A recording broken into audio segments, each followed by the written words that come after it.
Well, hopefully it fixed itself. Not sure what happened. It lasted 5 hours, so I guess that's pretty good. At least to some extent. Yeah, okay, that's good. I'm glad that we get at least some visuals.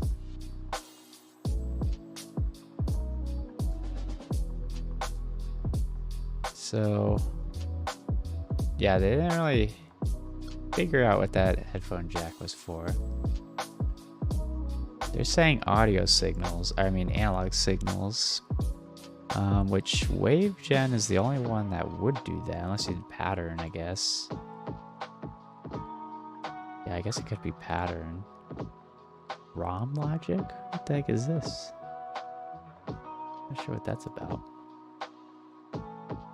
ROM logic, read-only memory logic.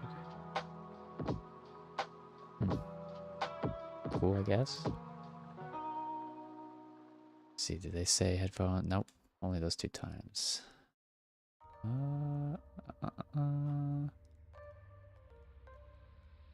God, they don't actually have.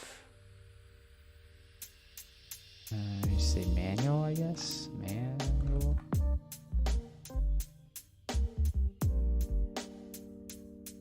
I go to here.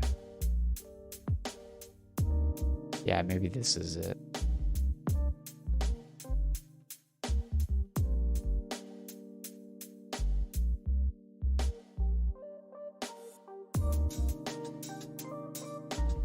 USB-A. Waveform generator output played on audio jack. Okay, that gives me a huge hint. That means it has to be this. There's no other... nothing else it could be. So I'm just gonna see if I... Uh-oh. The moment when documentation for counting is... I know, right? Who would have thought? Who would have thought you can't access the thing that you're selling, you know?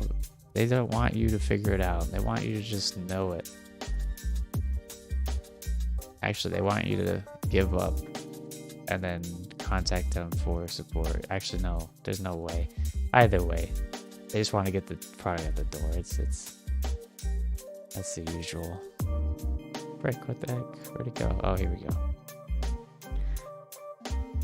I guess what I can do is plug my headset in to the port and see. I'm just afraid it's gonna be super loud because I have no idea, you know, what the voltage for this might be. Okay. I'm gonna keep my headset a little bit off my ear. Just to see.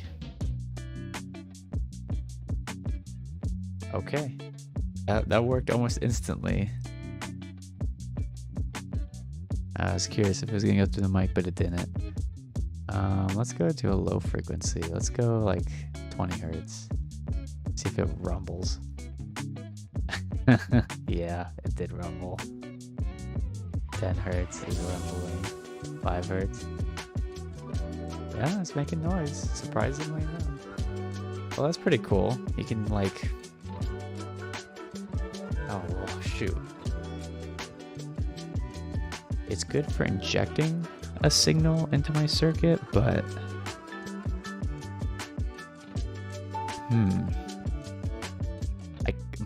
I kind of wish there was one going the other way. Into the circuit. That would be even more handy. But unfortunately, that's not the case. So I'll probably take the signal for just testing out circuit effects, reverbs and delays and that kind of thing. No, it's so true.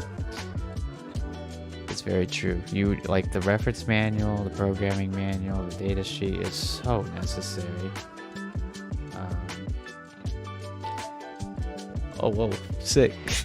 Sick sine wave.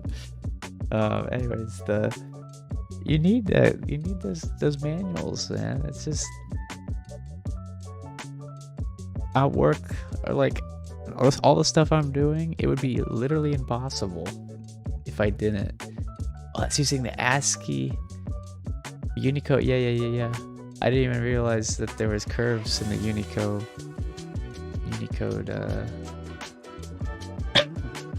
stuff.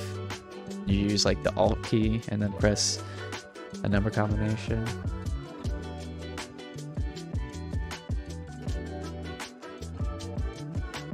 So this thing, we'll minimize that for now. At least we figured out how that works. So that's cool. All right, anyways, we need to make a file. We need to make a new file called bsp_dac.c. And then same thing in our include file. bsp_dac.c. No, .h. A shortcut on Windows. Oh, you mean this one? This one?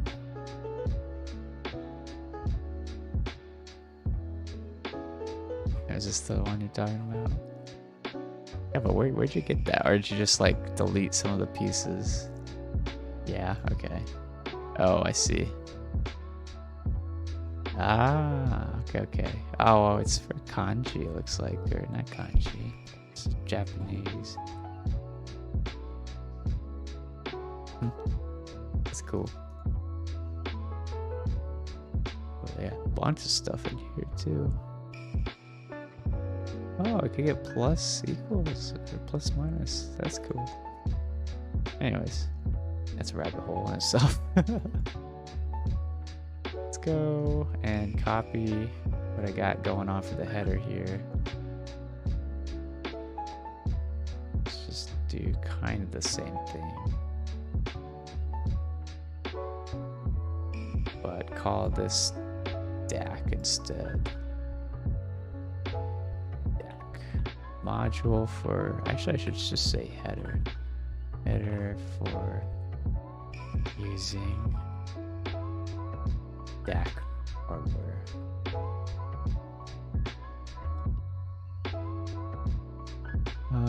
We won't know what it says just quite yet, so we'll go ahead and delete.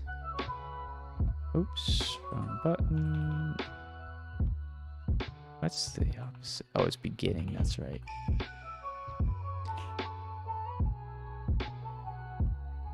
What is that? Square? Half square. Kind of looks like when you fold a paper corner to corner when you're doing origami. I do that.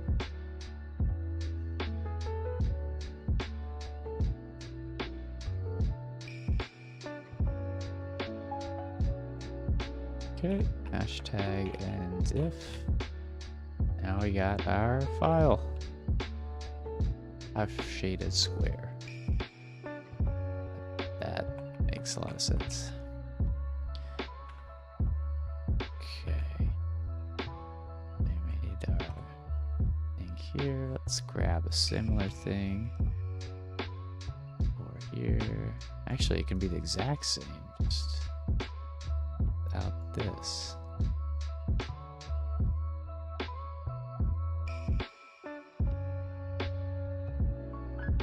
This is C.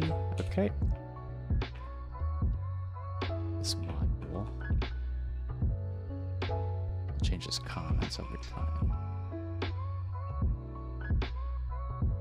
Okay. We'll get right into it. The DAC. Let's read about the DAC. Let me summarize. 3D graphics terms, a triangulated quad. I prefer that term. Yeah, definitely. Triangulated quad. Do they treat those quads? Oh wait, quad because it's a triangle inside the quad. I see. That's fun. Okay, what should be? Let me think about it this way. I need to design my. Actually, let's make this a different board. Let's divide this into, I just started using OneNote. So I want to make a different file.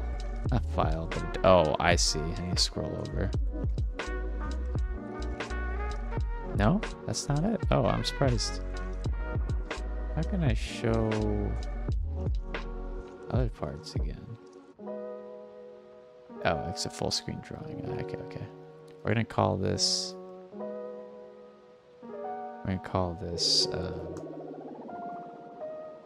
UArt. Okay, actually, what we're really gonna call this is we're gonna say BSP. BSP. STM32 BSP rather. And we're gonna call this UArt because that's what this was all about. UArt. USART. Okay. I'm gonna make a new page. This one's gonna be called DAC for any problems relating to DAC. Okay. So, what are our MVPs? Oh, really? That's what they did in... Well, okay, actually, that makes sense based off of the little summaries I was reading. I mean, it was showing a tape recorder. It was showing VCR. I mean, that's a little bit before... no, VHS is like late 90s, mid to late 90s. So, I mean, yeah, it's still around. Probably wasn't a new standard for a bit. Okay, anyways. Can I go back to that full screen now? Okay, not that full screen, but... yeah, whatever, this is fine. Okay, test. Alright, so I need to figure out my MVP. MVPs. Ideally, make signal come out. Right? This can start off with probably just being like max and low. So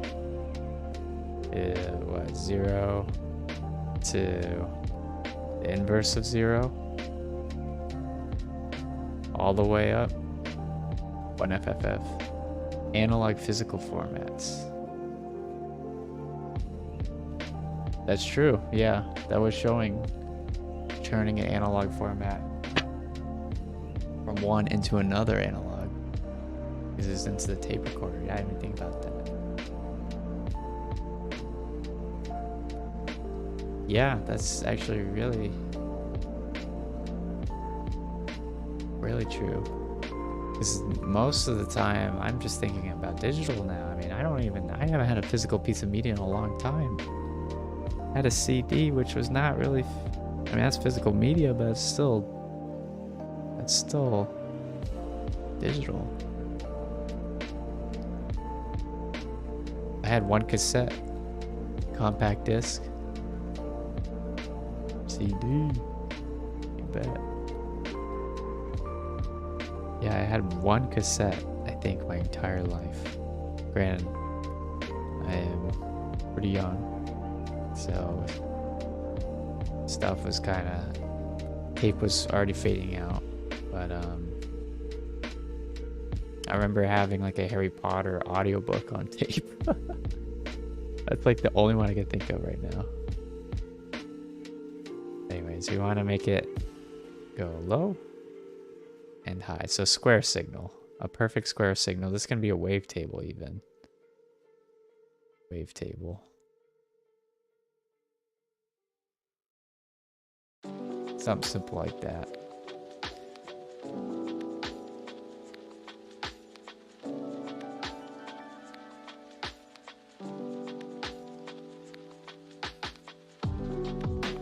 What else can we do? I mean, from there, I mean, if it's running off of wavetables, then we can just feed it any kind of signal, really. It's all fundamental, right? So it's like function that takes data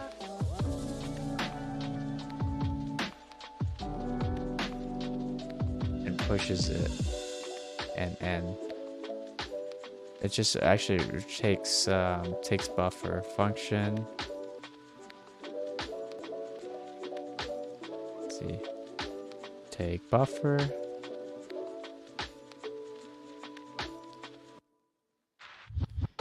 And then convert it, send it to DAC. Pretty much just want that.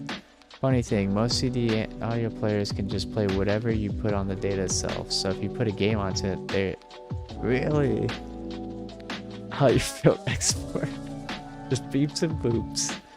But really, I could see that. See, because at the end of the day, it's just reading the analog values, or not analog, but digital values, and it's not checking what's on it, it's not judging it, it's just pushing it out. That makes a lot of sense. Yeah, I could totally see that. The same reason why you would hear noises when you have dial-up internet going through your telephone, right? You're hearing the bits transfer through.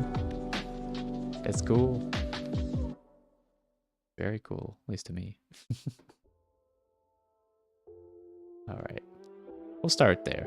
I think it's a fine MVP. I like to write it out so I know what I'm working towards. Okay. So,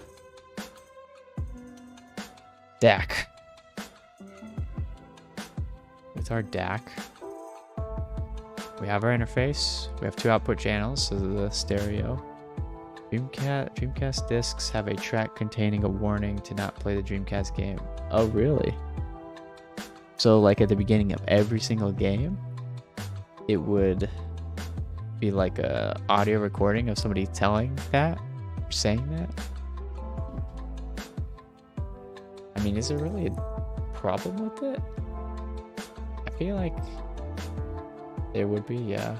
There's just saying, hey, you can't play this, but I don't understand. It shouldn't harm the disc, right? I mean, if you're writing to it, yeah, but if you're reading, I feel like there's no harm in it. It'd be no different than what the game console would be doing.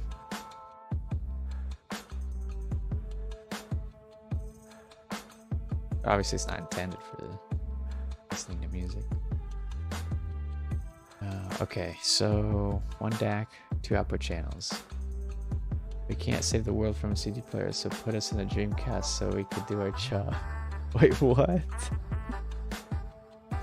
What the heck? That's actually epic. What the heck? I was not expecting something as fun, but you know what? That fits.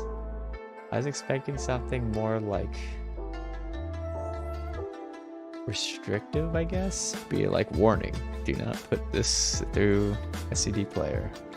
This contains some game and it will not work. You know, something like that. It's the thing, like, you ever seen this show Jackass? Like the warning, some of these stunts you shouldn't do at home. These are trained professionals, like that kind of thing. I was imagining that. But that's way more gamey and fun, and I like that. Good job on the marketing. Okay. Oh, that's cool. I can use triangular wave generation. The hardware handles it for me. I don't even have to do it through software. Also with a noise wave. I think this is just based off of RNG too. But okay. So I got 2 DACs. I have independent or simultaneous conversions. Do I ever want one or the other? One over the other? Game developers having fun with their game is a rare thing to occur. I feel like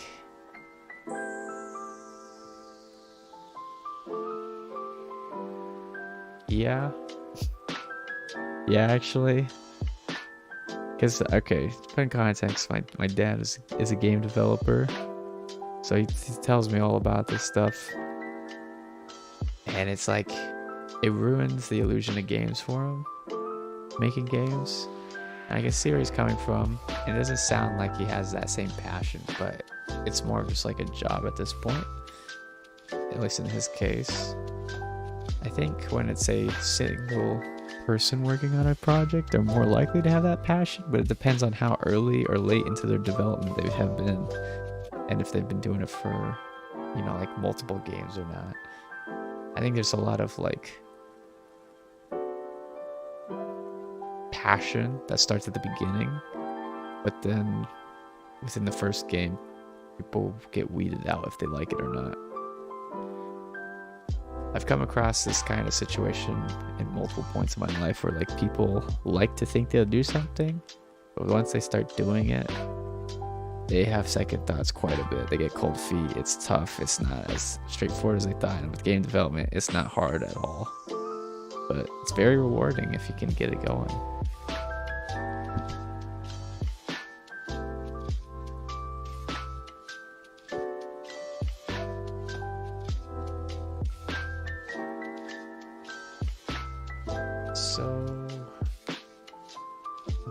Channels, simultaneous conversions. I'm thinking I take audio from one, and if I have two different channels, yeah, I'll want them to be simultaneous depending on if I'm doing stereo sound. For sure I want them to be simultaneous. Will there ever be a time I want them independent? Because I can do a mono output on one, but I don't really see a need to have it be different unless I'm doing like the inverse. I could do that. I could have a signal invert itself. Yeah, I'm not sure that's super valuable to me though. Okay, simultaneous DMA will definitely be used. That's extremely important for making this thing run faster. External triggers for conversion. I'll look into that. DAC output channel buffered or unbuffered mode. Yeah, I'm still trying to figure out if I think buffered would be nice. But I'll probably start unbuffered. Each DAC output can be disconnected from the physical output pin. Okay, so you can be generating the code, then have it physically disconnect, but still running the code that's generating audio. So if somebody wants to just turn off the audio immediately, they can. Same and hold, sample and hold mode for low power operation. Autonomous mode to reduce power consumption. Input voltage reference. Okay, well, let's get more deep into it. We have two very specific points. We have a sampling time of 1 mega sample per second, which, let's see, that's 1,000 kilosecond or kilosamples.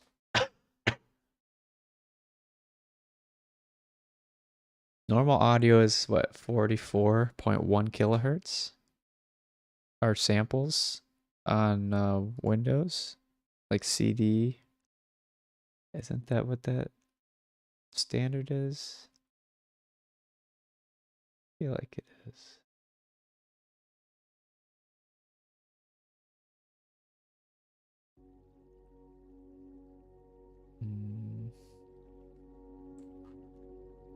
Okay, here we go. Here's the actual circuit. 44,100. Yeah, 44K. Okay. So yeah, I'm well over that. Well over that threshold of getting enough samples out. If you, that's like 2 magnitudes at least bigger. Actually, 1 whole magnitude at least, but almost 2 whole, which is fine. So it looks like I have a clock signal, or I can have a clock signal. I have direct memory access, which will help in speeding it up. Some triggers.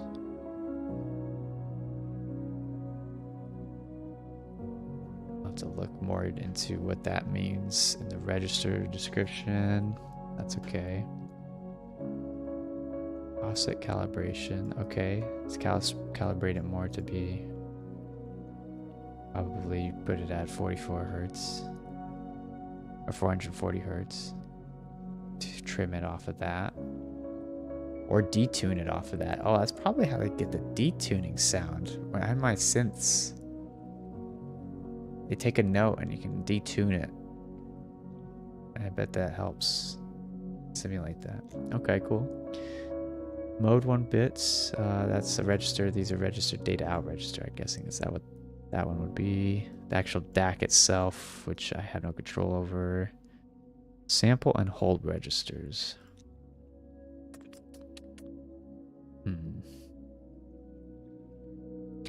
I'm guessing this is valuable if you're trying to sync signals to the audio. I think this is super valuable for that, actually. Yeah, I'll have to read more about that, but I'm guessing that's what that's for. DAC output. Okay, yeah, we kind of read this already. Each output channel connected. Oh, really? Nice. Okay, so the DAC output channel can be disconnected from this output and the corresponding GPIO can be used for another purpose. Oh, that's what that's for. That makes a lot of sense. So if you weren't using the DAC, you can disconnect it. But does that mean you can then push it out to somewhere else? DAC out 2, DAC out 1. You can. That's cool. All right, cool.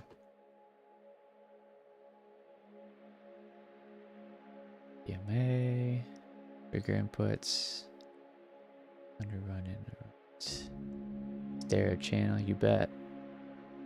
Yeah, that's for sure. We're gonna rock the stereo, which in reality, when I make it onto a circuit board, it'll still just be the one barrel, not barrel, but the 35mm connector with the 2 rings, one for each ear. Okay, underrun, peripheral clock, kernel clock, DAC output for on-chip peripherals. Okay, so I can... Oh, wait. Analog output signal, analog output. DAC internal input output signals, DAC input. This is what I can access from a pin point of view. Wire point of view. Okay, I can access these from wires, but these are all registers that I have access to. Okay. Same here. So if for some reason I wanted to feed my DAC through an op amp, which is a different circuit that compares to signals, I could. I wonder if there's any other hardware in this thing. There's a delay block. That's crazy. It's used to generate an output clock that is dephased from the input clock. Does it have to be digital? Oh yeah, I think it would have to be. Okay, that's just a delay. I was thinking like, oh shoot, I could delay signal, but that's not exactly what I was thinking. Okay. I'll go back to this. So clocks. It's powered off of 3 different clocks. Peripheral clock for the pins, that's usual. Kernel clock, which is your main sourced clock. This clock can be used to synchronize the DAC and ADC. Oh, that's handy. So that way you can have a perfectly input-output. If it's a guitar pedal, you could have a signal come in and it'll go right back out. That's huge. if you wanted to bypass all your effects. So that's cool. Low power clock used in sample and hold mode. Yeah, I'm trying to think of the use case of this. Because this whole chip, it's marketed as a very low power chip. STM, the company, makes a bunch of microcontrollers. A lot of them have DACs in them. But this one specifically, ultra low power. So I don't know how good this DAC is. I don't know how well it performs under various of temperatures, extended periods of times. I also don't know how low power stereo or sound works. I don't feel like it's gotta be for some other reason. Like you're using the DAC to control some analog circuitry instead of audio. That's fine. Maybe not my use case for this stuff.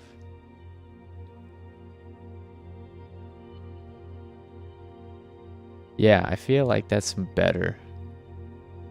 I mean, if you don't need a bunch of channels, it's better to have a higher quality thing, I think. 7.1 surrounds, so you do have multiple channels in that, but 24 channels? I mean, I don't know if I would use all that in a game design. But you would be more familiar with that than I.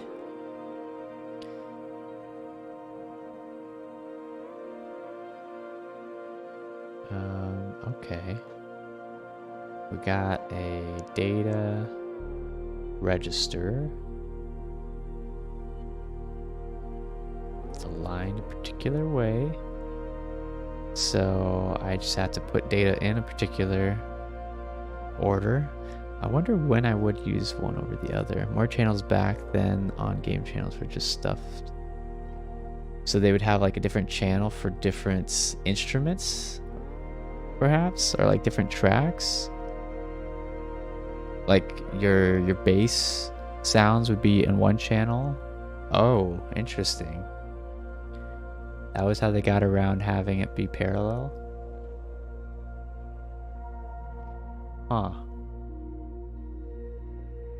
I was just under the impression that, I mean, at the end of the day, it all has to go into one signal, right? Unless you have stereo enabled, or you, okay, I see the situation now. Okay, because you could have a surround sound system where it literally does break it out. Okay, that's intriguing.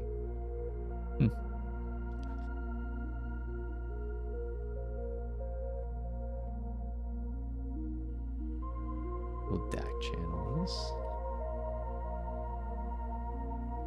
So, okay, I mean, this is straightforward. I just have the ability to align a particular way.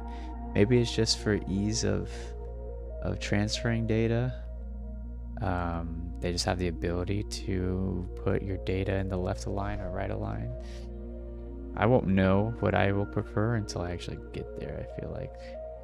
Signed or unsigned data?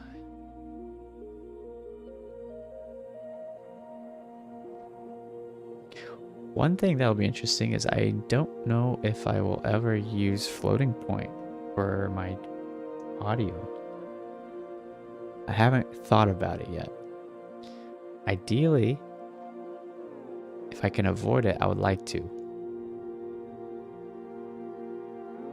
But it might sound too blocky. Because I mean, what we have... Yeah, I also doubt.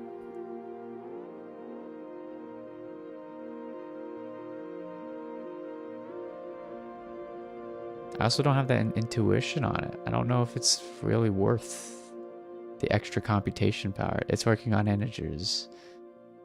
Yeah, that's true. I mean, okay, at the end of the day, it's still gonna be binary. It's just a matter of how you scale the values in it.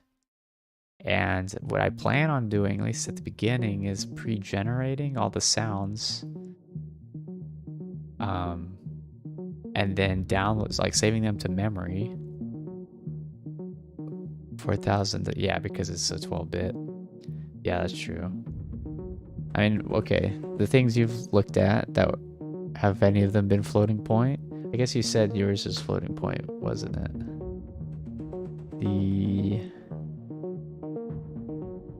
Oh shoot, it's too far up. I was trying to scroll up to see the message, but yeah, I think you said you had a floating point. You converted it from crap, what the heck was it called? BAM? PCM? Pulse Mod EMC?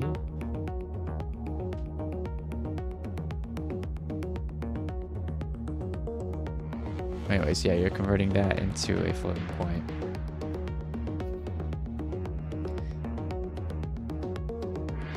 PCM, okay. You're taking that, putting it into floating point. I wonder how that sounds.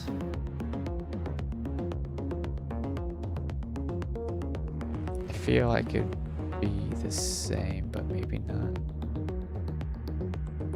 It's just based on how you scale between the values.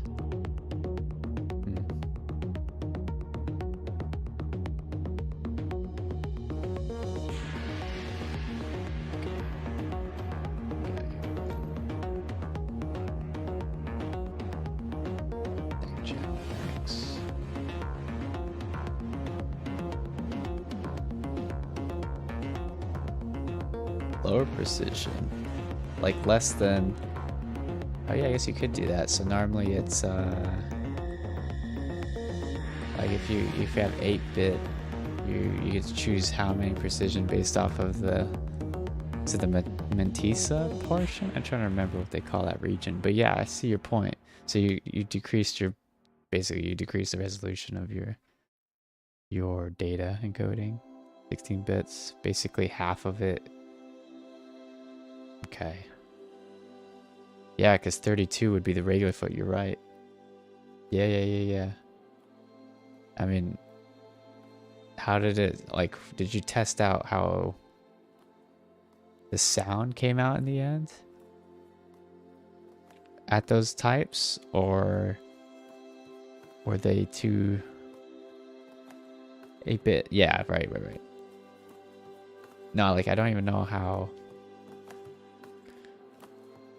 Okay, what did I do? I did like basic math problems pretending like it would work. Oh yeah, you checked out how it sounded. It's quite noisy. Okay. Makes sense. The noise margin is just, yeah.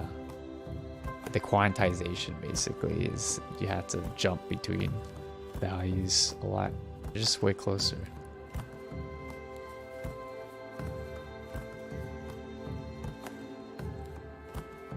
But did you try it at all? Okay, I guess you needed floating point to actually fit it.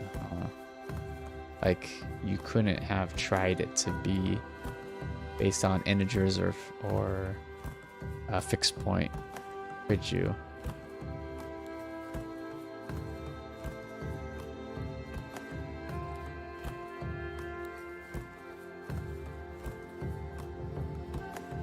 Maybe it's just difficult in terms of how the data is moved around in the actual code to have it be in integers. It's not fixed point, right? Yeah, it's floating point. I get that. I mean, like, there's no way to even try to do that. Oh.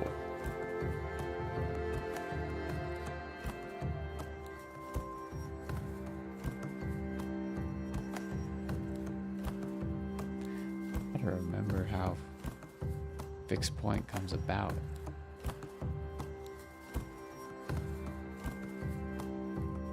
They're representing values that are decimal, but at fixed intervals less than, well, I got fixed intervals counting down.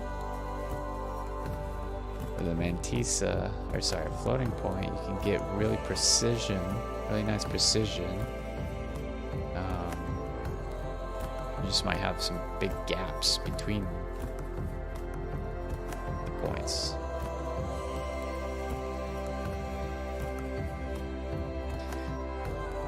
That's interesting. Well, I'll be doing these all in integers. What do we got here? We got frequency. Interesting. Okay. So, we're talking about syncing the DAC and ADC. They have the same clock source. We can scale the clock source. This has to be higher than 80%, or not 80%, 80 megahertz. It adds an extra delay. Okay. For limitation on the update rate based on these bits and frequency. Okay. So if it's greater than 160 megahertz, greater than equal, which I'm capped out at 160 megahertz. The update rate is up to 7 clock cycles or 6 clock cycles.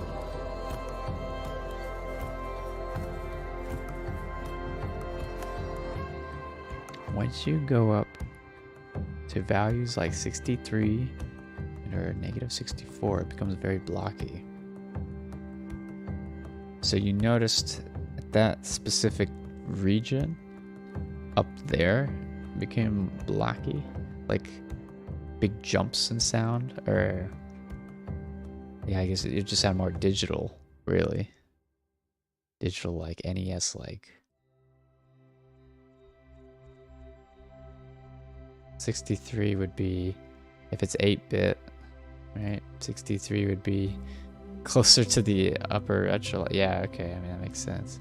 Big jumps in value. Oh, I see now. I see now. Oh, yeah, okay.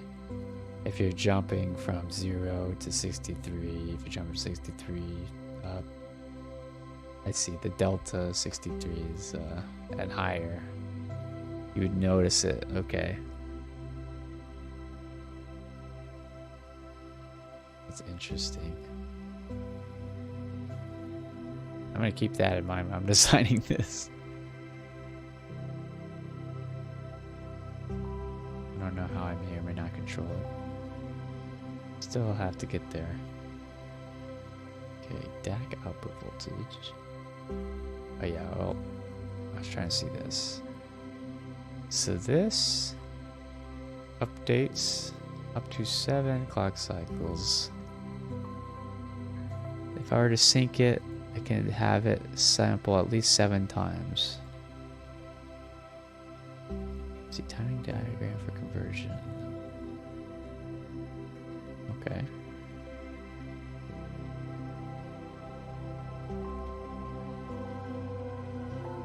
Trigger selection. Here we go, we're talking about the triggers now.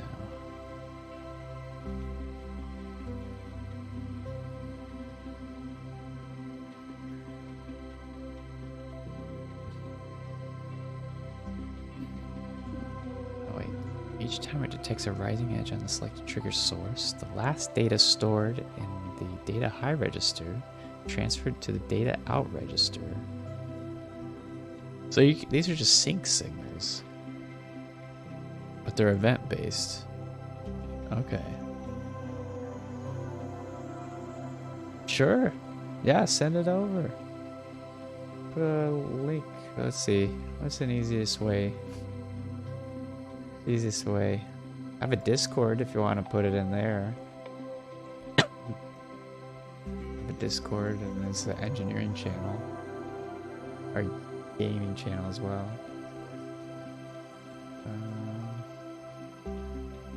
Because I don't know if it'll go through chat or not. I can't remember how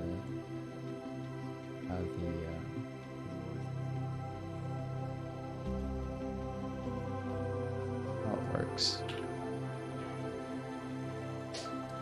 But yeah, if you want to join and put in there, be a good spot for it. I'm sure that a couple of the guys in there would appreciate it as well. Oh, it's a music channel. There you go. That'd be perfect.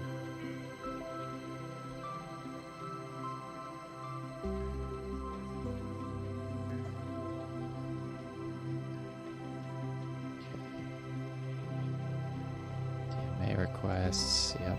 Underrun, so it's not queued, so that second external trigger arrives before the acknowledgement. So yeah, you're missing your time slot. Okay. That's good for data checking.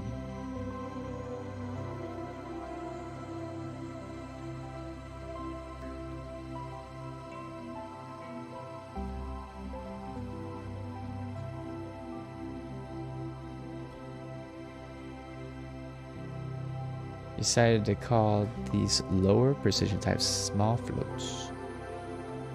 That's a good name. Yeah, no, that makes sense. Because, I mean, it's the same with ints, right? You got small. Or no, they call them shorts. You got char short. It's small. It's kind of, yeah, small floats. Because you got long floats, right? I know, that's integers. You got long integers. You got double float. Single float. Small float. I guess yeah, I mean, it's not a bad name. I'm trying to see if there's another one that fits to that naming convention. Half float, quarter float. Small float kind of speaks for itself though too. It works.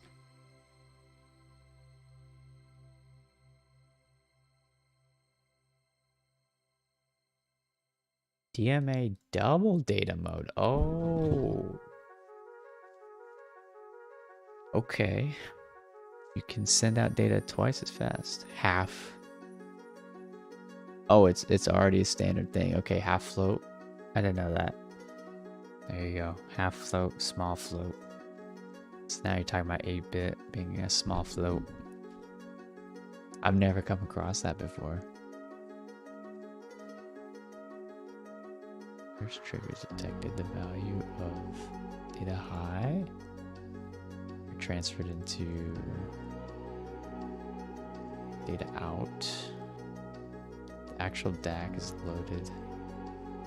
Oh, the data is loaded into the register. DMA request is then generated. DMA writes the new data to here and here. When the next data is triggered, the actual DAC is loaded into here. Second trigger does not generate any DMA requests. The door stat bit indicates the door data is actually loaded into an analog input.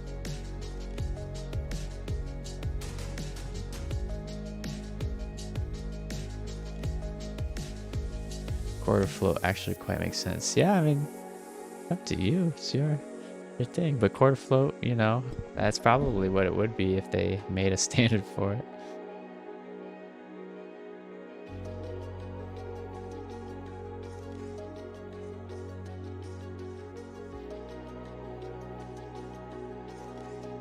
Small is just an easier word to type if you were to make it some typecasted data type. So that's kind of why I would probably keep it as small.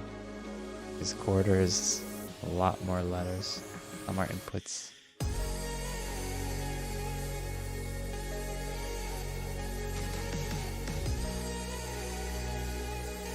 What is this? Left. This looks like a shift. Oh wait, low fill? No, it can't be low filter.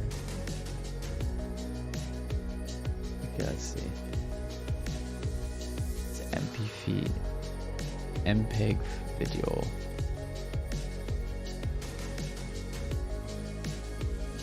It's an easy way of grabbing this. Control C probably.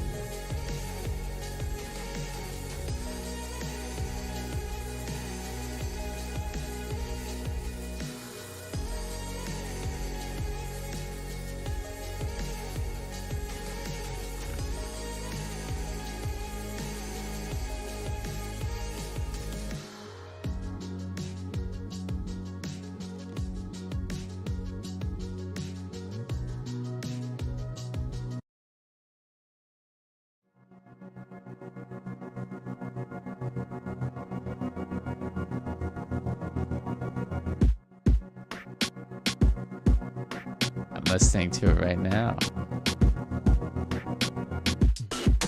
Oh dang, I like this a lot. Whoa. Okay, I don't know genres quite well, but it's like not spunky, punk.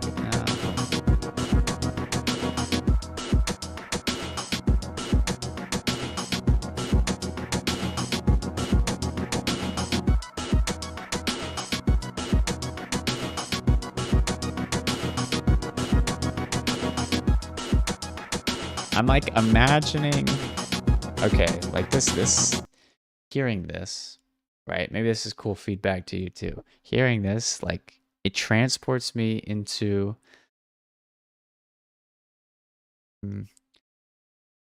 maybe like a cave level of some sort. That's what I'm thinking. Somewhere where there's like crazy reverberations because you're in this different space. That could be also like a warehouse, some open space where sound bounces a lot just based off of what I'm listening to. I don't know if it's coming on stream. Oh, it is coming on stream. I just realized it's probably super loud on stream too. But this was off a small bit. I mean, it sounds super blocky, but it's kind of cool.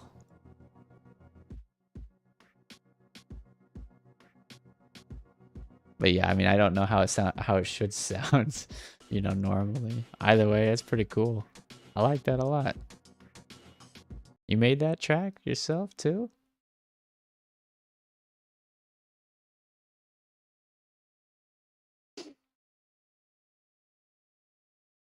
It's good. That's really good. What do you use to make the music generally? Fruity Loops? Actually, I think Fruity Loops is on Windows as well.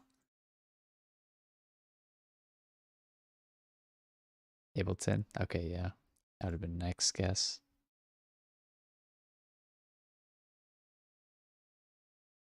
Did you buy? Was this made off of just vanilla Ableton plugins? Or did you get any particular VCTs to help that? It's kind of a noob at Ableton.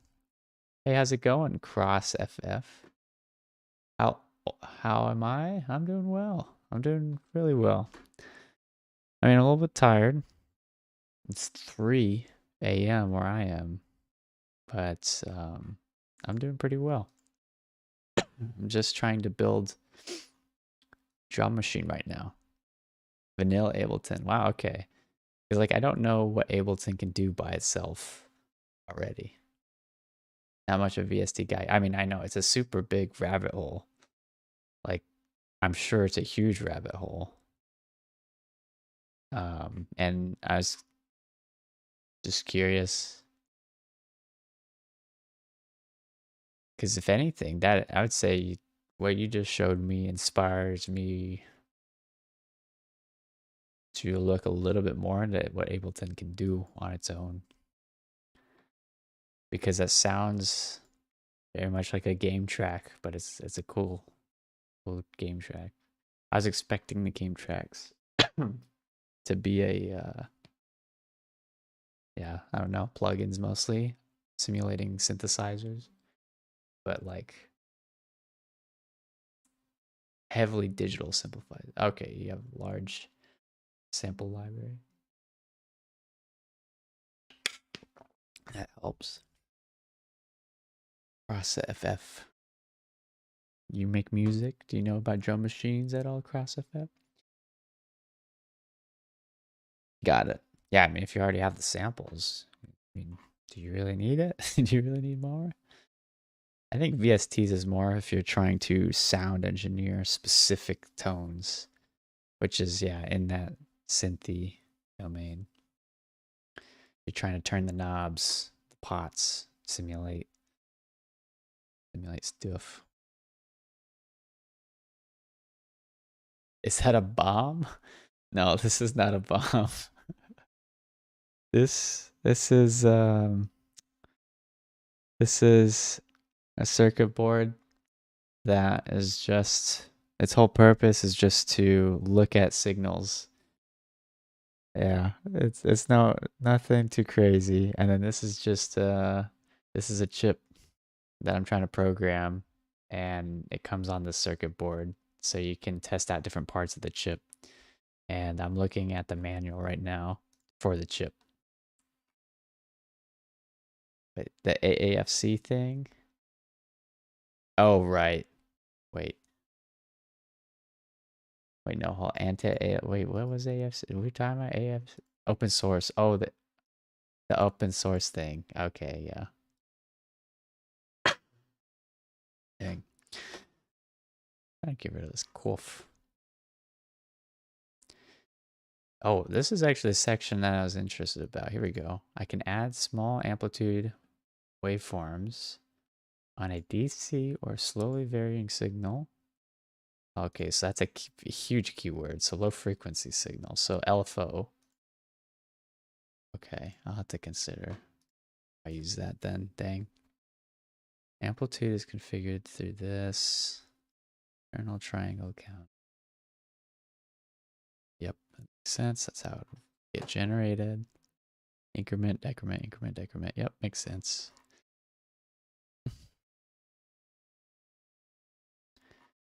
Okay, that's a future feature for sure.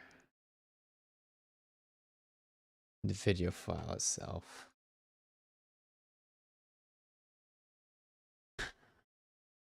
Trying to think. I need to look this up again. AAFC. Now, not All American Football Conference. Audio. See. Ah, shoot, I'm just getting all this. Let's see. Let's try open source. Let's start that audio. Okay. Audacity? No, that's just a tool. AFC file type, I should say, or maybe audio file. Here we go. Oh, this is AIFCFF, not FC. AAFC. Put AFC on SoundCloud and discover. Oh, this is a band called AFC. Go ahead, send the link. Yeah, please. Oh, wait, is this any audio format converter?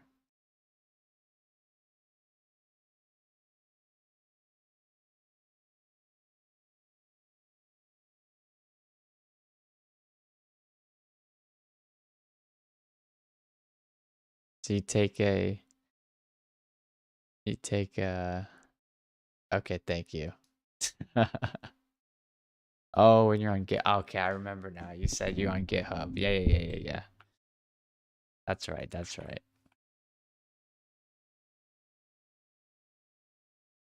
Okay. Yeah, I don't know what the hell this website was. Ultra fast loading times. Look at that. It's like it was there just to solve the problem you were talking about. 4-bit. Yeah, that's what we were reading earlier too. Dang, look at that. We come full circle. We found the source of where this all is from. So you've been making this. You've been putting this out there. That's nice. Look at that. CMake lists. We love to see build systems. Now we're in the low level and you even wrote tests? Heck yeah. We love to see that. Dope. Dope. Yeah. I've been getting super nerdy into the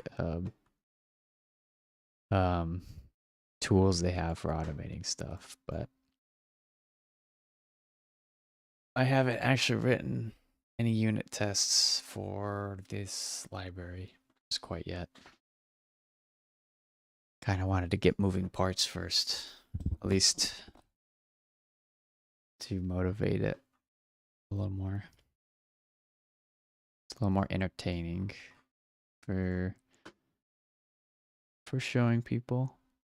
Allowed you to go cross-platform. Interesting. That was the key factor?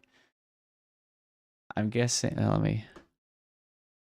That one, I mean, CMake would exist on multiple. I'm trying to think. Now I'm going to go back into that. That's interesting. You're just adding these in. This is the parents CMake list. Do you like call which compilers to use depending? Oh, there it is. Yep, that's exactly it. Right, GNU, Microsoft Visual Code. Yeah, okay. Yep. Yeah, I mean, I built all my stuff off of Makefiles, but I do plan on learning the CMake build system since they're built off of Makefiles. I just figured I needed to get to the lowest level to understand this, or to understand my own personal project. That one platform. Linux.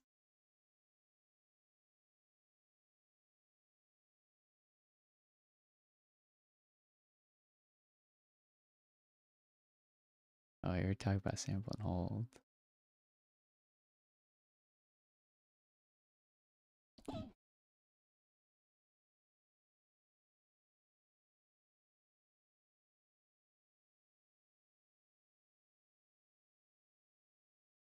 Wait, what's the fallback of the CMake list?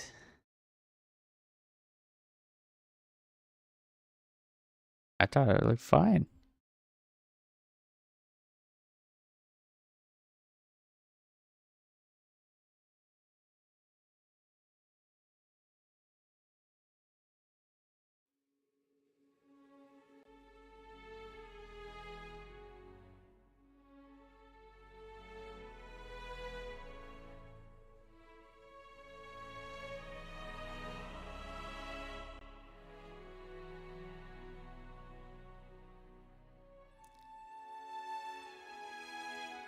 Can I develop electronic piano?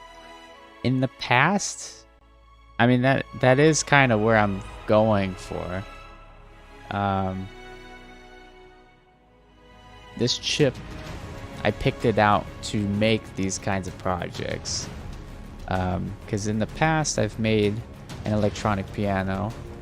It didn't do much. It had 7 keys, but yeah. This thing, I plan to do a lot more on it. AFC uses a heavy amount of pointer arithmetic stuff. Oh yeah. I should actually, hold on. Let me go look in that. I'm quite interested to see.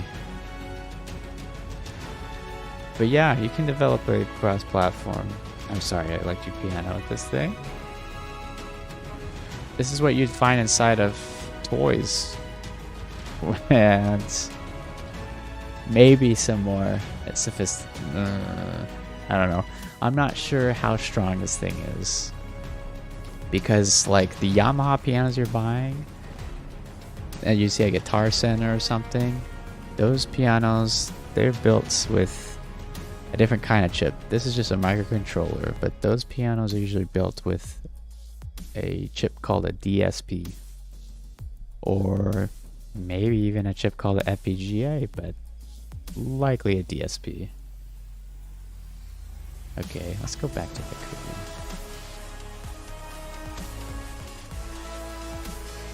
Submodules, yep. There we go. Okay, let's see if it's in the common. I see some bit shifting.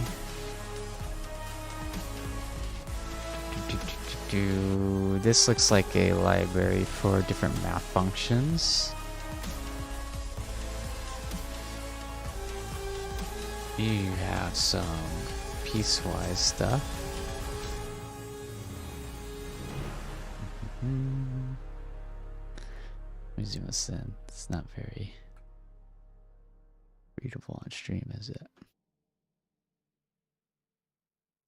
Half precision. You take a float. You then store it in an unsigned int. You then take the most significant value of it, because it looks like you're trying to take the signage. Lol, nice comment. int eager integer. That's funny.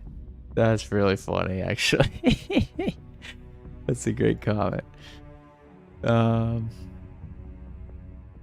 Yeah. I love that integer. Oh geez. Okay, we got a signed integer. When you shift it, yeah, you're shifting it all the way down just to get the sign of the integer. And then you take the actual value, you shift it 23 spots, so you're getting the upper, was it 8? The upper 8 bytes or bits? Yeah, upper 8 bits, and you're masking it to see what their actual value is, and then you're subtracting it by 27, which I'm guessing is to make it signed. Shift it from 0 to a big number to be negative. And then add 15 to it. This is to fit the floating point definition, I see. And then you take a mask and the actual integer magnitude. That's what this really is, the magnitude. And you're making that the mantissa. If you're over a positive number, make this 1. You know, overflow and underflow. So if the value that you make, if it's greater than 31,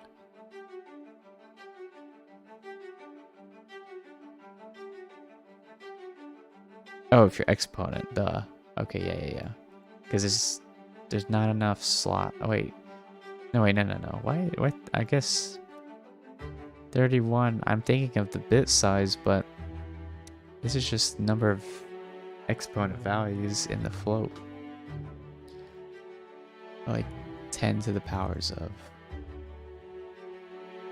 I guess you can't represent a number greater than 10 to the power of 31. If I'm interpreting that right. If your magnitude is this value, then set to 0. Otherwise, set it full for, this is 12 bits. No, 16 bit. No, 8, 10, 11, 12 bits.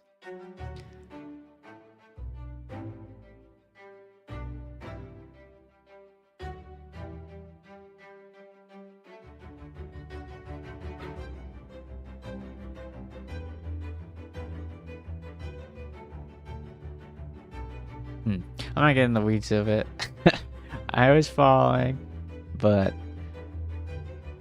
it's the point of it is that you had to do a lot of shifting around and masking, and actually a lot more stuff than I thought in terms of formatting the regions of the float itself. Half precision float stuff. Yeah. That's pretty cool though.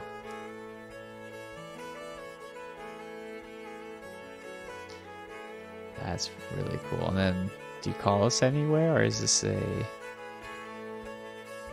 Oh yeah, you probably call it up here, huh? The actual ADPCM stuff.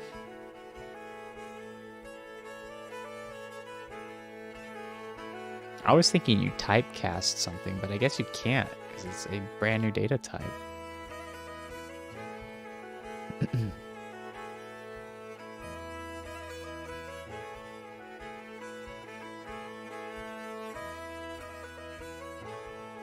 Call this function to decode. This is to encode it? Yeah, okay. Have permission is called in the main AAF file.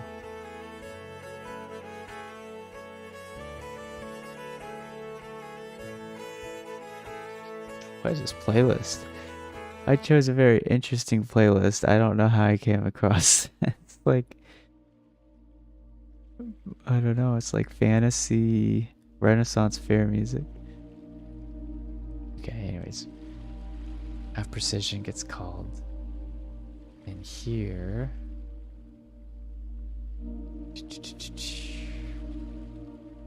Half.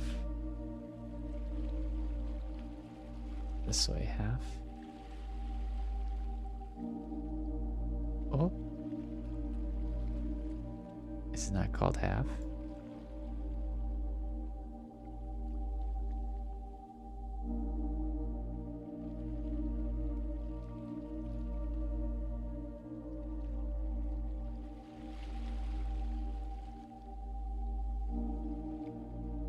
Audio data sample length. It's in the export and import methods. Oh, okay. So I have to go into another file. I see. And here. And then I go to probably. These are sample types. Or AAFC chunk read. Float to int. Oh. Sample data. Read data. Oh yeah, you got your data collect or your garbage collection. Nice. I see. So you built a few different ones actually. SF, PCM, PCM, DPCM, ADPCM. Are these just separate or are they built off of each other? Like off of PCM?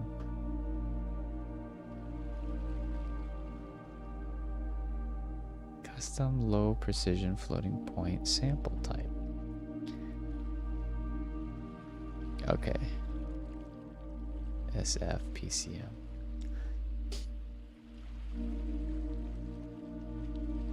Mini float. I see it. The mini float. The half precision. There it is. Okay, so you give it. Oh my gosh. Okay, what did you do here? You're clamping. You're taking a pointer of some value. No, a pointer to audio and memory. I'm guessing. This is the size of the audio. Bits per second. Guessing. Oh wait. Oh no. This is bits per sample. I see. If you have bits per sample 8, then you use mini float. Use half precision if it's 16. Okay, yeah. Audio file size, I guess. Sample length. So how long your buffer is essentially, or your length itself. I mean, would this be of the actual, like, yeah, I guess your sample window, because this sample window moves through it. Okay.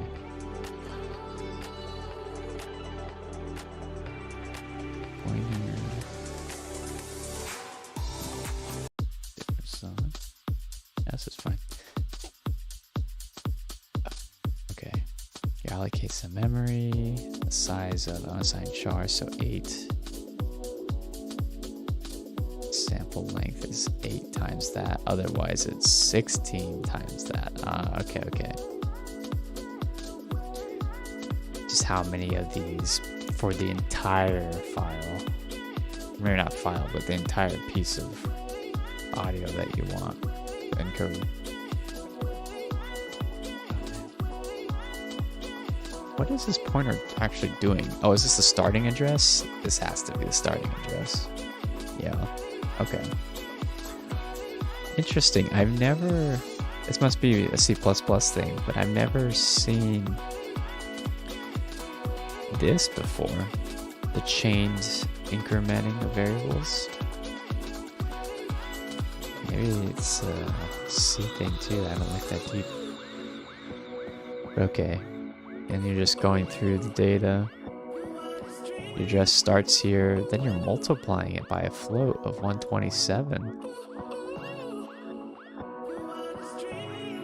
Mini float. Clamps between these two values, I'm guessing. You take this and you clamp it between the minimum and maximum of your The peak audio. It's dereferenced in ALCCP file.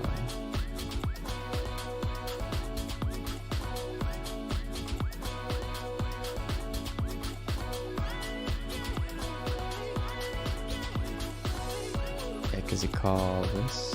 Oh, wait. Oh, you're looking at it, Sean?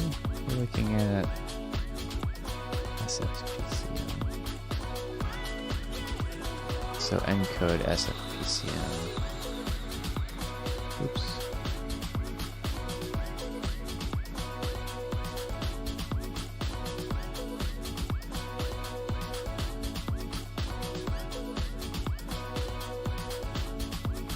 SFPCM. Oh, I see, okay.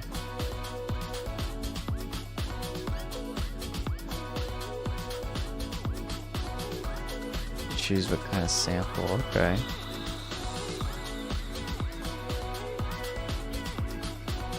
Okay. So this is your actual sample.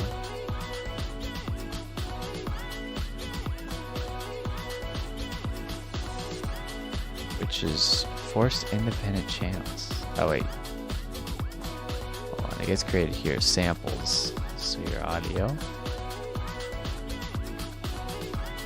Audio gets passed in, resample audio. Interesting. Oh wait, if sample rate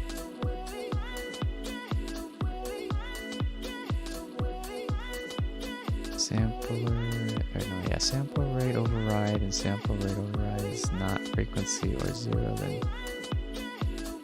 independent channels is forced on encoding on ADPCM to prevent noise on interleave channels.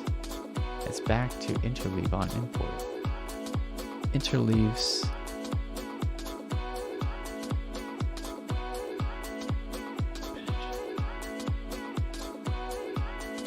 when you say interleaves, you're saying like the channels, their signals get mixed into one signal?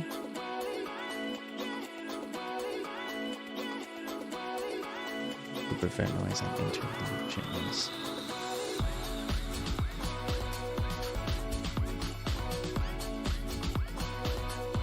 Interleave channels are left one and right two. Okay. So the main L2, R2. Left. Wait, okay.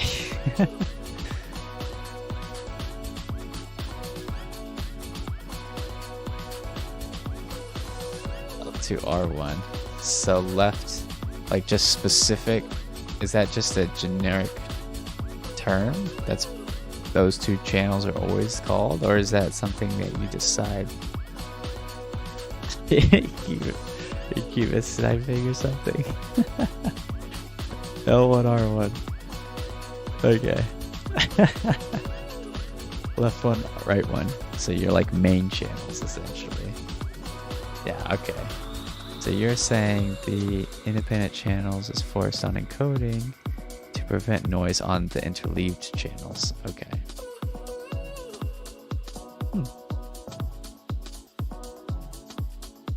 Yeah, that makes sense because those are going to be the like strongest amplitude ones, I'd imagine.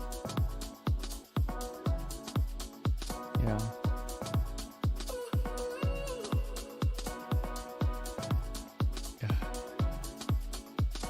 Okay, so this is.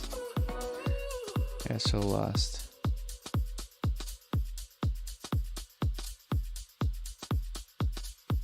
What was this? Simultaneous software start.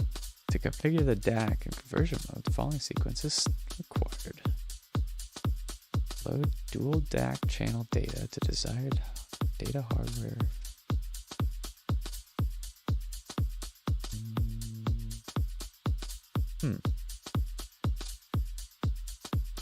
ADPCM works best on mono, and not a lot of implementations use stereo.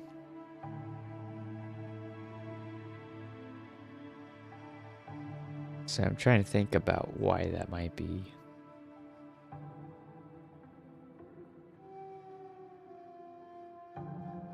It works best on mono, not stereo. It's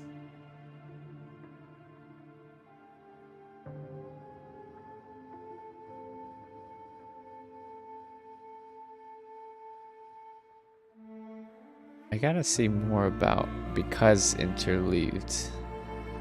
Oh, because you need to separate it out? Okay.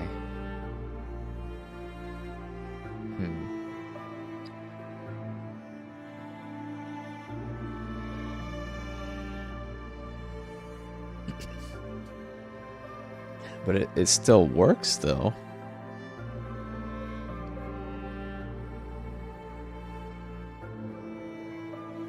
The independent modification allowed AD-PCM to have more than one channel because it stacks them together into with better audio quality.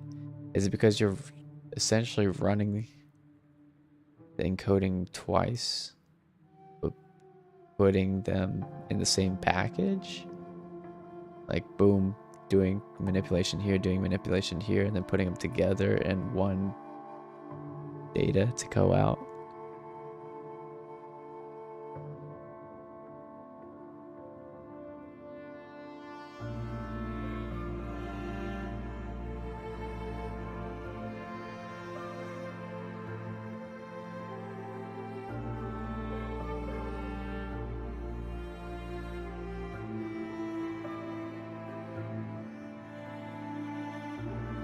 Data are done first because encoding and post on import. Okay.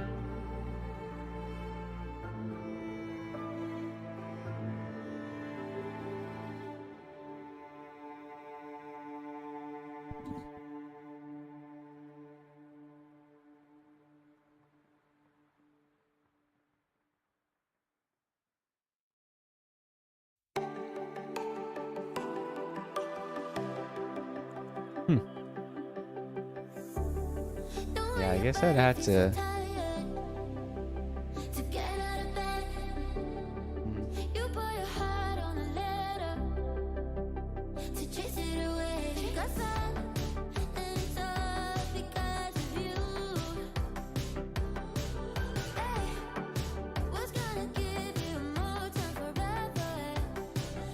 I think it's really cool that you had a problem and you basically took a concept and manipulated it to fit your use case and like saw extreme results. Because you essentially took an algorithm, you took the theory, you implemented it, and like that's such a more professional way. Most people would just look for the library and skip that, I guess, or just eat the cost of that. But like that's actually a really helpful library. I bet that other people would be really stoked to use. Now the real point you have to try to get out is like, how do you make it more public for other people to see, to come across, you know, if they do run into the problem, how do they find it, I guess.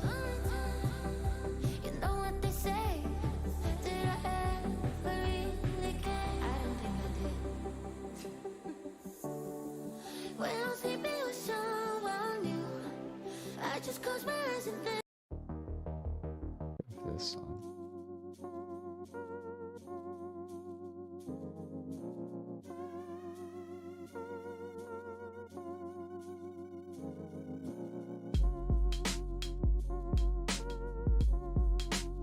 True.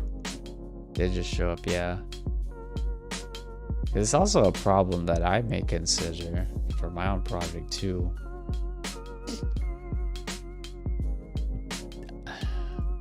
With GitHub, I mean, I guess there's the tags. if people are looking for it specifically, they can see Unity, they can see game compression, audio compression. That might help it. But yeah, that's true. Search engine optimization, really.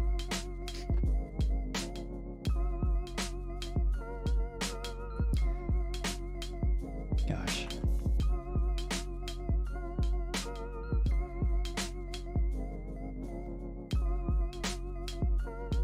I thought I could write more code right now. I'm having a tough time staying awake. You already did a release 2? Did some release 2? Yeah, I did notice that.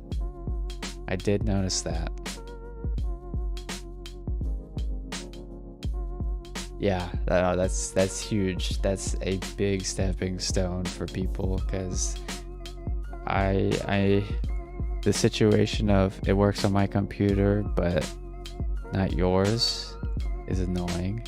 And the situation of, oh, I need to download all these dependencies, I don't know if that's gonna work, that's annoying. Even setting up a Docker container for some people can be annoying. Having a release helps. Not to build.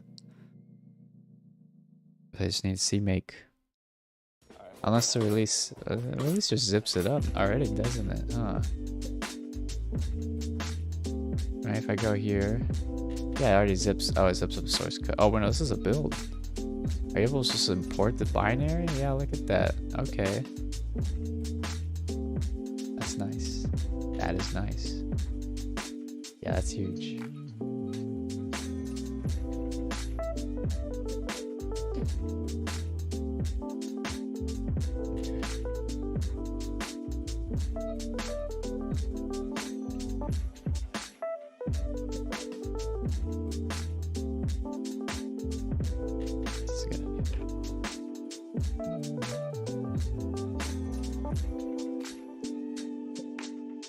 This one's gonna be important.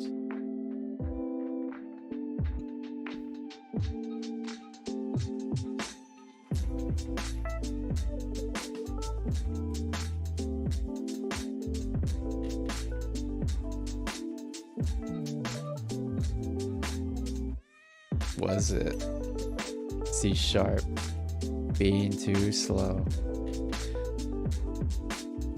What's new?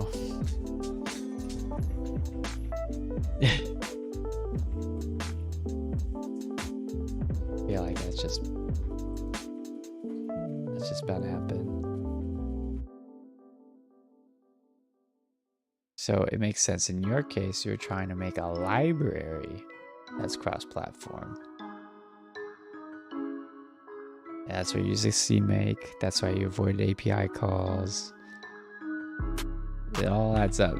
You told me bits and bits of the story, and now I see the whole picture. It was pretty cool. How long have you been working on that?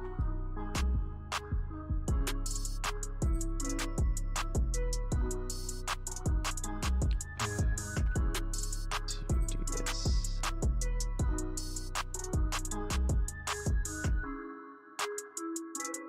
Oops.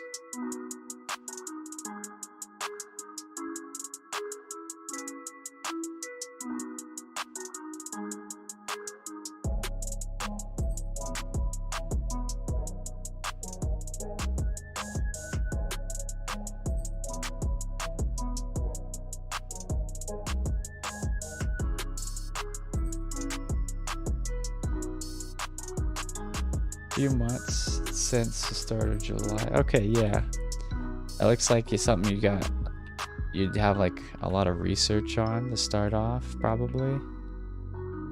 To try to figure out like what the issue is, what the problem is, what solutions exist, and then tried some solutions and they were crap, too slow, C#.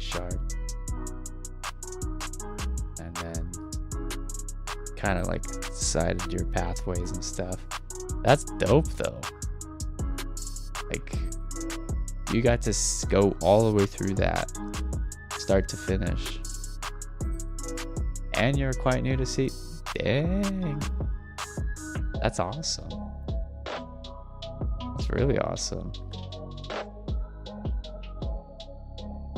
It's like a big accomplishment, I'd say. Like a good resume thing, a good goal or lesson learning situation. You should be really proud of that, I would say.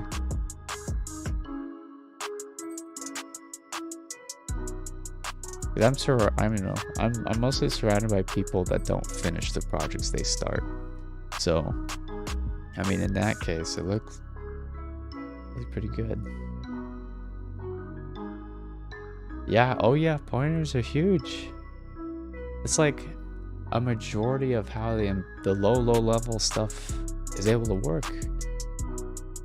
Because it's super efficient. I mean, it's as efficient as you can get, really. Which is why you use these languages. You use it so you can be efficient. You just have to get over the learning curve of understanding them, and then it's way easier. Initialize DAC settings. Start with this, where our parameter is. Oh, jeez, this would be DAC, I guess.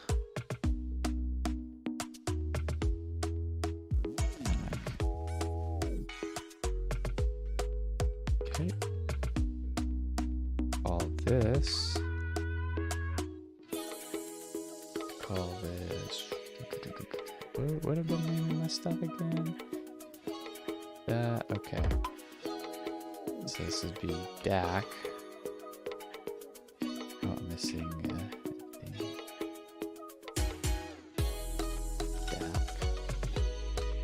DAC init. I gotta see if there's a typecast here. Is there a DAC typecast? Oh, I think I have to restart my VS Code. It's not linking properly.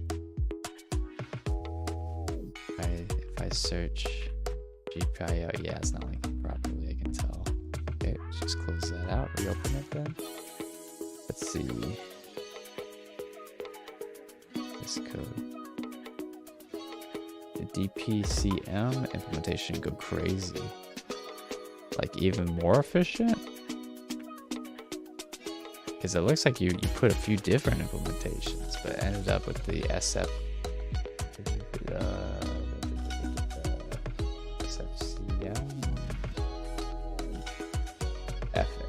SFPCM.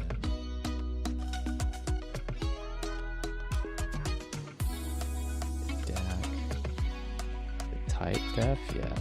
DAC type def.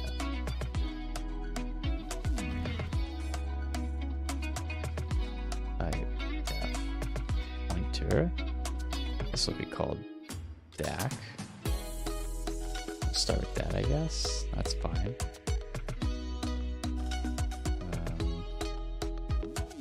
Go to 35. We'll yank that. We'll go to our C file. We'll paste that. Okay.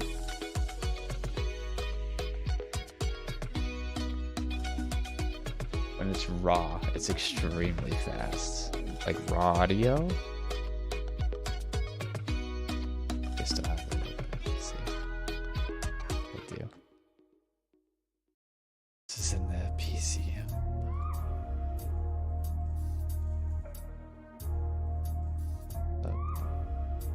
The source submodules piece.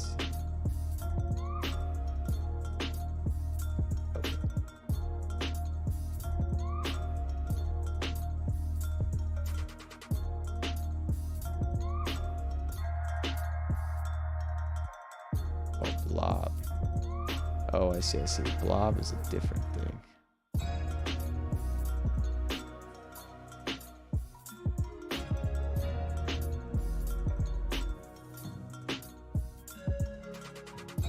Oh no, it's the same.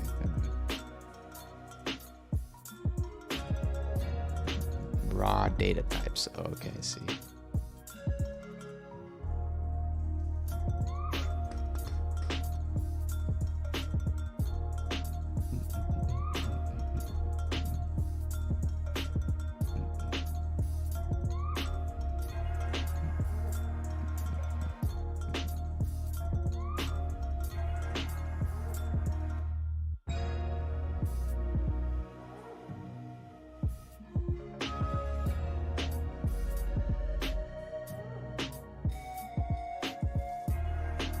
When decoding it, so take the inputs and then put it in this raw.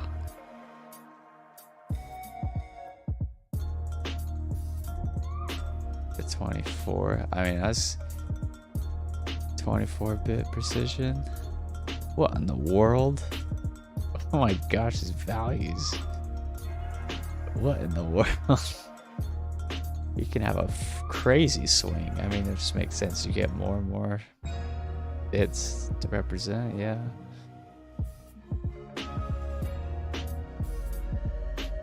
And you take the pointer and then you shift it over multiple times. Yeah, that's right.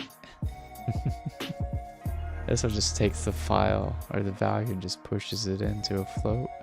You copy it to 1.2 piece of memory. Yeah, I mean, that's legit.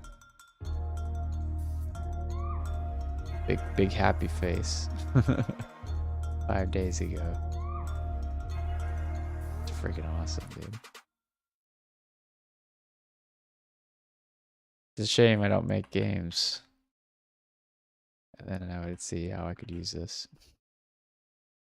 This seems pretty useful to me.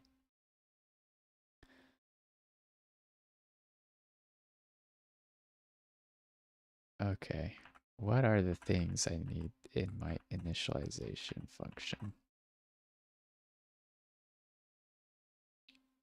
Oh, I see. That's when it became open source. Got it. Were you selling that before? Or is it just local on your machine for a while?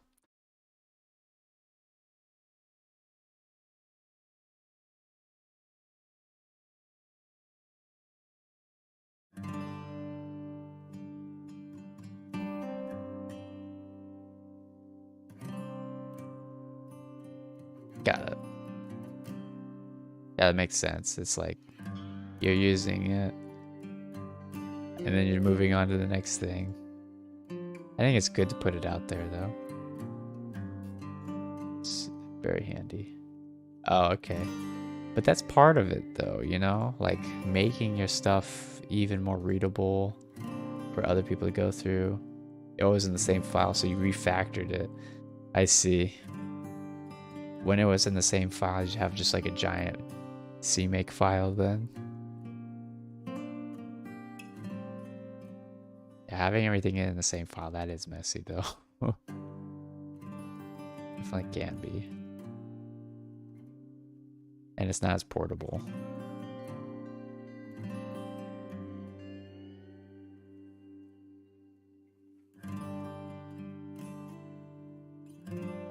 Well, that's not what I want.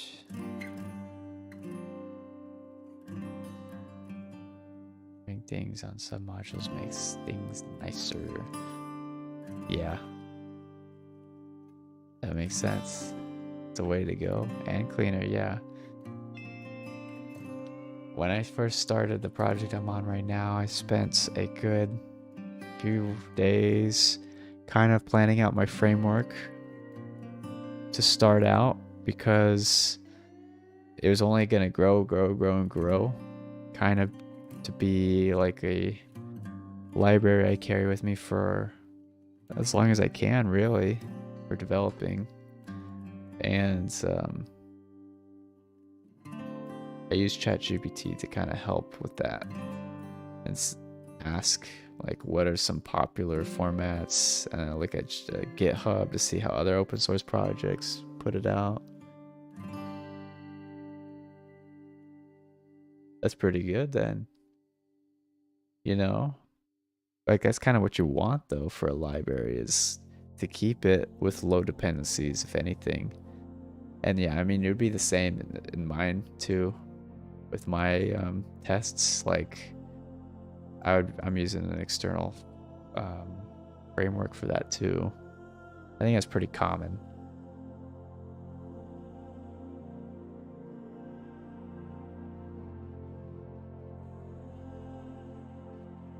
Did I close it? I thought I had oh, here it is. So you're saying in the test folder, media converter, CPP, and the links file. Oh.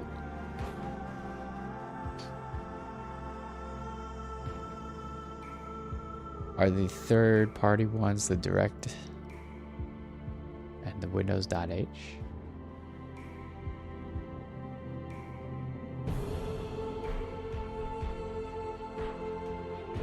Because, like, it makes a lot of sense, right? You have to be testing this on a platform.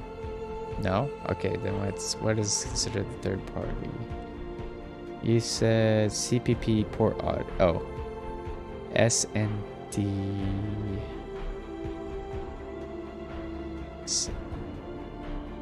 SND file. Oh, okay. What's that one? What's that one for? SND file. What is this music? What the heck? Come on, give me some. It's something to work with. Just feels weird listening to that.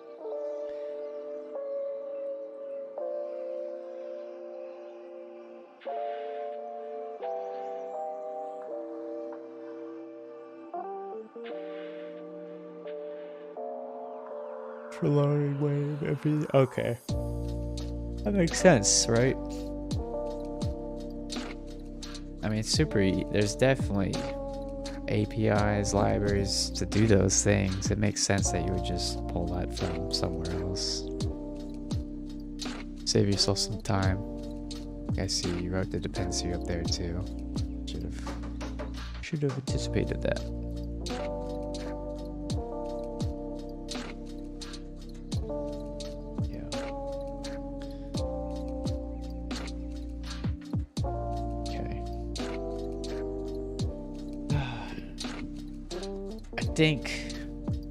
Unfortunately, I think I need to go to bed. I think I need to sleep. The player itself has port audio. I see, okay. Oh yeah, of course you have to test it. Yeah, that makes sense. Yeah. I think what I'll do is I'll add what I have so far. I'll commit it. It's not gonna be anything too crazy. Initial folders.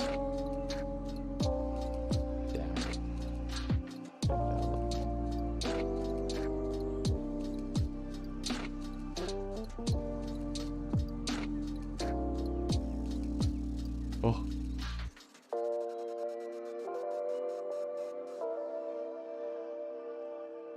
You join my Discord? Okay, sweet. Thanks for being part of that. I'm trying to think how I can set it up. Because I'm not sure what channels are viewable or not. But I put your audio sound in the music social channel. So I think if you can see that, then the permissions and stuff is working properly for the server. But appreciate you coming in and chatting.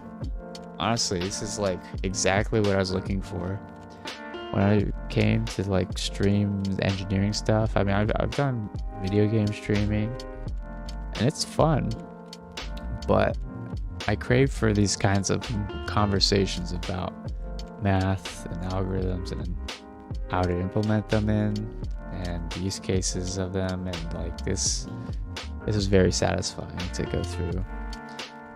I mean, I talk about engineering at work, but nobody has the same. Yeah, nice. We love we love the sine wave. That's awesome. You made your own emote too. I'm guessing it's from your own Discord or something. Make your own emote. That's smart. The AAFC logo being a pixelated sine wave. That's great. That's awesome. Yeah. Well, I hope to stream again soon. My usual schedule is Tuesday and Thursdays, but I I stream a Pacific Standard Time zone, so I'm not sure what time zone you're in. I feel like I'm in totally out of my regular hours right now. Are you in Asia right now? PST? Yeah. Yeah. What time zone are you in?